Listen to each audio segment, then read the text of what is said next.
नमस्कार, आप देख रहे हैं राज टीवी। मैं हूं आपके साथ अश्विन और हमारे सहयोगी तुका, जो गोवा क्रिकेट एसोसिएशन के इलेक्शन को बारीकी से डे वन से कवर कर रहे हैं। गोवा अगर देखें आज के जो 6-0 एक तरीके से क्लीन स्वीप पूरा मामला रहा। क्या परिणाम किस तरफ इशारा कर रहा है? आने वाले समय में क्या गोवा क्रिकेट एसोसिएशन में वाकई में तुका भाई चेंज होने वाला है कुछ? जी हाँ, लग तो ऐसा ही रहा है क्योंकि जो भी पैनल इस बार आए, एक तो पूरा पैनल एक ही गुट का है।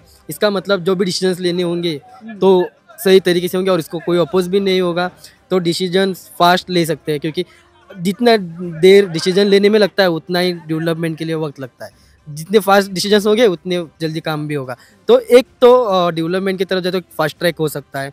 सेकेंड, जो भी एक्सपीरियंस जीसीए चलाने के लिए चाहिए उन लोगों के पास जो सीनियर्स का एक्सपीरियंस है वो भी उनके साथ है। जैसे कि बाड़ू फड़के हो, भी बाद में जो अकबर मुल्ला है, चेतन देसाई है, इन लोगों का जो एक्सपीरियंस उनको चाहिए वो उनके साथ रहेगा। इसमें एक और, चेतन और विपुल जी पहले अलग अलग थे, फिर एक साथ हैं। इसका क्या रहा, मतलब कि साथ आना पड़ा उनको? हाँ, क्योंकि मैं बता दूं कि इससे पहले जब भी इलेक्शंस होने के तो बाड़ू फड़के, चेतन देसाई और जो ये दो थे अकबर मुल्ला, ये लोग अलग फाइट रहने के, दो गुट होने का और वो एक दूसरे के अगेंस्ट फाइट करने के। लेकिन इस बार उन्होंने देखा कि इनके दोनों के फाइट में तीसरा बंदा एंट्री कर रहा है जो कि रोहन देसाई है। उन्होंने अपना पैनल डाल दिया था, तो उनको कहीं ना कहीं डर लगा कि जो होल्ड इतने साल से जीसीए के ऊपर उनका है, वो उन दोनों के झगड़े के बीच में कोई तीसरा, मतलब जो रोहन देसाई है, वो ना लेके जाए। तो जो होल्ड उनके वहाँ पे होना चाहिए था वो चला जाएगा। तो उन्होंने आपस में समझौता कर लिया और कहा कि चलो हम एक साथ आते और तीसरे जो अंदर घुसने की कोशिश करे तो उसको बाहर ही रखते। आपने बात की अध्यक्ष से, तो क्या उनकी बातचीत में लगा किस तरीके से रोड मैप आगे? आपने उनसे पूछा 3 महीनों में आप क्या करना चाहते हैं, तो क्या बातचीत निकल के आई उनसे? जी हाँ, उन्होंने कहा कि ये जो 3 महीना है वो उनको उतना डिफिकल्ट भी नहीं रहेगा तो उतना आसान भी नहीं रहेगा। लेकिन इन 3 महीने के अंदर वो जो ग्रास रूट लेवल से जो कोचिंग होनी चाहिए स्टूडेंट्स की, वो बालकों की हो, बाद में जो यूथ है उनकी, वो ट्रेनिंग में वो अपना पूरा समय डालेंगे।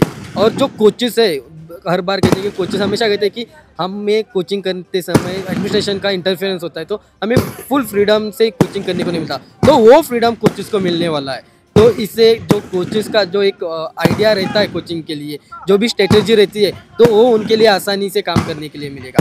और उन्होंने ये भी कहा है कि जो स्टेडियम के लिए काम करने की ज़रूरत है वो अभी से शुरू होगा, क्योंकि इंटरनेशनल स्टेडियम बनाना है तो आसान नहीं होगा, बहुत से काम करना होता है। वो सारा काम जो है वो आज से शुरू करेंगे वो लोग।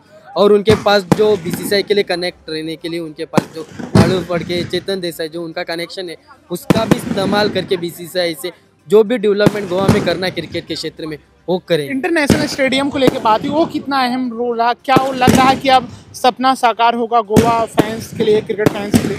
और जिस तरह से उन लोगों ने बातचीत की है, जिस तरह से वो कॉन्फिडेंट है, और हम देखते हैं कि विपुल जो एक्स प्रेसिडेंट थे, अभी जो महेश देसाई वो प्रेसिडेंट है, इससे पहले के जो चेतन देसाई है, बाद में बाड़ू फड़के, उनका सबका एक कॉन्फिडेंट है कि इन 3 सालों के अंदर जो इंटरनेशनल क्रिकेट स्टेडियम है वो दारगलिम में होगा और यहाँ पे एक इंटरनेशनल क्रिकेट या फिर एक इंटरनेशनल मैच जो है वो खेला जाएगा। तो उनके कॉन्फिडेंस से तो इतना पता चल रहा है कि मैच होगा और स्टेडियम भी बन जाएगा। अगर बात करें, Rohan Desai joint secretary BCCI के थे, अभी इस साल भी नॉमिनेशन उन्होंने गोवा क्रिकेट एसोसिएशन को रिप्रेजेंट करेंगे। उनके लिए कितना झटका देख रहे हैं आप? क्योंकि उनका पैनल कोई भी एक बंदा नहीं जीता, तो इसका कितना फ़र्क उनके लिए पड़ेगा? और ओवरऑल गोवा क्रिकेट की ग्रोथ में क्या कहीं ना कहीं आप एक थोड़ा सा गैप क्रिएट होता हुआ दिख रहा है? गोवा क्रिकेट के लिए गैप तो मुझे नहीं लगता, क्योंकि जो बीसीसीआई के साथ कॉन्टैक्ट होने चाहिए वो जो पैनल है उनके पास भी है। तो एक अगर रोहन देसाई उनको सपोर्ट नहीं कर रहा है तो इसका मतलब ये नहीं कि गोवा का जो जीसीए का कुछ भी कोई कम्युनिकेशन बीसीसीआई से करना है तो वो नहीं हो पाएगा, ऐसा तो नहीं है। लेकिन एक तरफ रोहन देसाई को जो जीसीसीआई को वहाँ पे रिप्रेजेंट करना होता है, गोवा को वहाँ पे रिप्रेजेंट करना होता है, जो भी मुद्दे होते हैं वो जीसीए के पास रहेंगे और वो रोहन देसाई के पास उतने नहीं रहेंगे। लेकिन जो उनको वहाँ पे रिप्रेजेंट करना होगा, जहाँ पे उनको डालना होगा गोवा का, वो कर नहीं सकेंगे।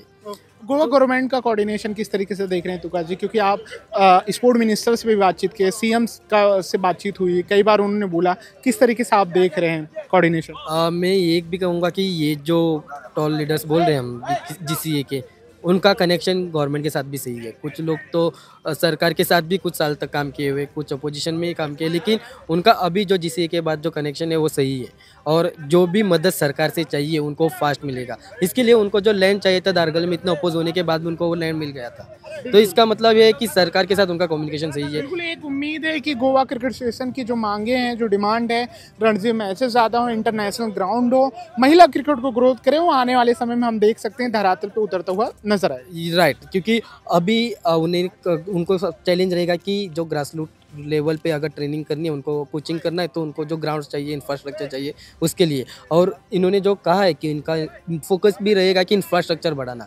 अगर जितना इंफ्रास्ट्रक्चर बढ़ेगा कोचिंग के लिए उतने प्लेयर्स बढ़ने लगेंगे, क्योंकि अगर सही ग्राउंड्स मिले, सही किट उनको मिले, तो उनको प्रैक्टिस करने के लिए भी सही मिलता होता है। तो उनका डायरेक्शन जो प्रैक्टिस का है वो सही तरीके से होगा।